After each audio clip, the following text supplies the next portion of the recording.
Cette année, le premier jour du mois de Hadar tombe un Shabbat, en l'occurrence le Shabbat qui vient.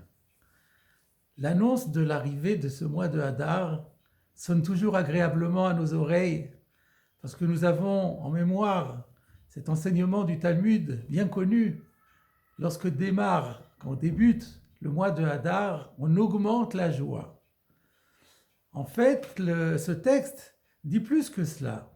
Son auteur est Rav Yehuda, fils de Rav Shmuel, fils de Shilat, qui dit de la même façon que lorsque débute le mois de Av, on réduit la joie, lorsque débute le mois de Hadar, on augmente la joie. Et cette opposition, cette comparaison qu'il fait entre les deux mois de Av et le mois de Hadar veut dire la chose suivante. Au mois de Av, il y a eu un jour qui a été un jour de deuil, de larmes, un jour catastrophique pour le peuple d'Israël. C'est le tristement célèbre 9 Av. Mais ce jour-là rejaillit sur le début du mois, puisque depuis le début du mois, on doit réduire les manifestations de réjouissance. D'après d'ailleurs une opinion, c'était tout le mois entier qui devait être vécu ainsi sans réjouissance, mais la pratique n'a pas retenu cette opinion. Eh bien, symétriquement, pourrait-on dire, il y a eu au mois de Hadar un événement miraculeux, une délivrance, celle de Purim. Mais cet événement a été si prodigieux qu'il rejaillit sur l'ensemble du mois. Et d'ailleurs, c'est déjà inscrit dans la Megillah de Esther, dans le rouleau de Esther, où il est question du mois où on est passé de l'affliction à la réjouissance. On ne dit pas le jour où, on dit le mois où. C'est quelque chose qui a rejailli, comme nous le disions, sur l'ensemble du mois. Et d'ailleurs, suite à cet enseignement, un autre maître, Rav Papa, rajoute, et pour cette raison, si quelqu'un a un procès face à un non-juif, eh bien, le conseil qu'il lui donne, c'est de s'arranger à ce que ce procès n'ait pas lieu en Av. Qu'il s'arrange, alors s'il doit être fixé en Av, eh bien, qu'il s'arrange pour le faire reporter, pour qu'il ne se déroule pas au mois de Av. Par contre, au mois de Hadar, qu'il se rende disponible. Pour quelle raison ? Parce qu'au mois de Av, le mazal est faible, alors qu'en Hadar, le mazal est fort. Qu'est-ce que c'est que ce concept du mazal ? D'habitude, on comprend que c'est quelque chose un peu magique, une force qui est néfaste en Av et qui est au contraire profitable, constructive, puissante pour le mois de Hadar. Mais qu'est-ce que cela signifie en vérité ? D'autre part, on peut remarquer qu'il y a encore un autre mois qui a été traversé par une délivrance extraordinairement miraculeuse. C'est la délivrance de l'oppression égyptienne dont il est déjà question dans la Torah et qui est célébrée chaque année par la fête de Pessah. On remarquera que la délivrance, d'après le Talmud, dans le traité Megillah, la délivrance de Pessah est plus forte encore que la délivrance de celle qui a eu lieu à Purim. Et la Gemara explique, et d'ailleurs on le voit par le fait qu'à Pessah, on récite le Hallel pour remercier Dieu, chose qu'on ne fait pas à Purim. Pourquoi ? Parce que la délivrance de Pessah nous a délivrés totalement du joug égyptien et le peuple d'Israël a trouvé son autonomie totale. Ça n'a pas été le cas pour la délivrance de Purim. À Purim, nos ancêtres ont été effectivement et ont échappé à la menace de mort qui planait sur eux. Mais pour autant, ils sont restés sous l'oppression et sous la domination du Assuérus et de manière plus générale des rois de Perse. Et c'est pourquoi cette délivrance est quand même inférieure. Mais alors, on peut se poser légitimement la question, mais si déjà à Purim, la joie, le prodige est tel qu'il rejaillit en joie sur l'ensemble du mois, est-ce qu'on ne devrait pas dire la même chose pour le mois de Nissan ? on ne voit rien de tel. On ne dit pas à propos du mois de Nissan que ce mois est celui où l'affliction a fait place à la joie. On ne dit pas que celui qui a un procès, eh bien, s'arrange à ce que son procès ait lieu en Nissan, mais seulement en Adar. Alors pourquoi? Ces deux questions, celle de la signification du Mazal et celle de la supériorité à comprendre de Adar sur Nissan, est traitée par un grand maître de la pensée chassidique, Rabbi Tzadok HaKohen de Lublin, dans son Pri Tzadik. Il nous répond, il nous fait remarquer que ce qui caractérise la délivrance de l'Égypte qui a eu lieu à Pessah, c'est qu'elle a été totalement initiée du début à la fin et exclusivement par le Saint béni soit-il. Les Hébreux n'ont absolument pas participé à tous les miracles. D'ailleurs, déjà, lorsque Dieu annonce à Israël qu'ils vont être délivrés, Dieu emploie, nous en avons déjà parlé, 4 expressions différentes de délivrance. Je vous ferai sortir, je vous sauverai, je vous délivrerai, je vous prendrai comme peuple. Chaque fois, c'est je. Dieu va tout faire. Et si vous considérez les miracles, les miracles, il y a eu le Nil s'est transformé en sang, les bêtes sauvages, les grenouilles, les sauterelles, les bêtes, mais chaque fois, ce sont des miracles extraordinaires, mais où les Hébreux étaient totalement étrangers, extérieurs, absents.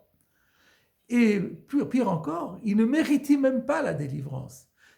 En fait, nous dit la tradition, c'est que les enfants d'Israël en Égypte avaient dégringolé 49 portes d'impureté. Et ils étaient au bord de la 50e. Et s'ils avaient franchi la 50e, elle était irréversible. Et c'est pourquoi Dieu a décidé d'hâter la délivrance, de précipiter la délivrance qui aurait dû durer encore de nombreuses années. Donc, en résumé, par contre, disons que dans une situation comme celle-là, quand on est délivré comme les Béné Israël l'ont été, mais qu'on a été entièrement spectateur. D'ailleurs, la mer Rouge, c'est la même chose. La mer Rouge, eh bien, c'était un miracle où les Béné Israël étaient extérieurs. Et même, on dit que l'ange de la mer s'est adressé à Dieu pour lui demander de ne pas laisser la mer se déchirer en objectant, mais quelle différence entre les Hébreux et les Égyptiens? Ceux-ci sont idolâtres et ceux-là aussi sont idolâtres. De sorte que lorsque les enfants d'Israël ont été délivrés, ils ont été bien sûr soulagés, ils ont été heureux, ils ont loué Dieu pour lui exprimer leur gratitude, mais la joie n'était pas à leur comble, parce que c'était une délivrance non méritée et à laquelle ils n'avaient pas du tout participé. Comme il est dit encore symboliquement devant la mer Rouge, justement, où le verset dit « C'est Dieu qui va combattre pour vous et vous taisez-vous ». Donc quand on est dans une situation comme celle-là, la joie n'est pas si forte. À Pourim, ce fut tout le contraire. Ce sont les Juifs qui ont pris leur destin en main. Ce sont Mordechai et Esther qui ont pris la direction des opérations. C'est eux qui ont été les agents du miracle. Et ils ont déclenché, ils sont arrivés à obtenir que les Juifs, que tous les Juifs de leur époque, eh bien, effectuent un retour à Dieu absolument spectaculaire. Et d'ailleurs, non seulement ils ont fait une teshuva, mais en plus de cela, ils ont accompli une très grande mitzvah, parce qu'on sait qu'ils se sont battus et qu'ils ont tué de nombreux ennemis. Selon Rabbi Tzadok, tous les ennemis qu'ils ont tués étaient tous des Amalécites. Et donc, ils ont accompli en plus la mitzvah de Mechiat Amalek. Mais surtout, last but not least, ce qui a eu lieu grâce au miracle de Pourim, c'est que les enfants d'Israël ont d'emblée, avec cœur, avec amour et avec enthousiasme, accepté l'autorité souveraine de la Torah orale. Il faut savoir en effet que selon le Talmud, dans Shabbat, quand les enfants d'Israël avaient dit « nous ferons, nous écouterons », ils se référaient essentiellement à la loi écrite. Mais la loi orale, qui est si riche, un océan de prescriptions, ils n'avaient pas le courage de l'accepter. Et il a fallu que ce soit Dieu qui les contraigne en les menaçant de les ensevelir sous la montagne du Sinaï. Mais donc c'était contre leur gré, alors que le jour le jour de Pourim, ils ont été tellement enthousiasmés et pris d'amour pour Dieu que cette fois-ci, ils ont retrouvé leur sainteté d'origine et qu'ils ont accepté de grand cœur à à accomplir cette fois-ci et à étudier passionnément la Torah orale. Et c'est cela, quand on accepte, on vit l'événement, on est responsable de l'événement, on mérite l'événement et qu'on agit pour cela et qu'on retrouve cette pureté d'origine et qu'on est prêt à s'investir dans le service divin, alors ça déclenche une joie qui est tout à fait différente et c'est pour cela qu'elle rejaillit sur le mois tout entier. En plus de cela, le, le,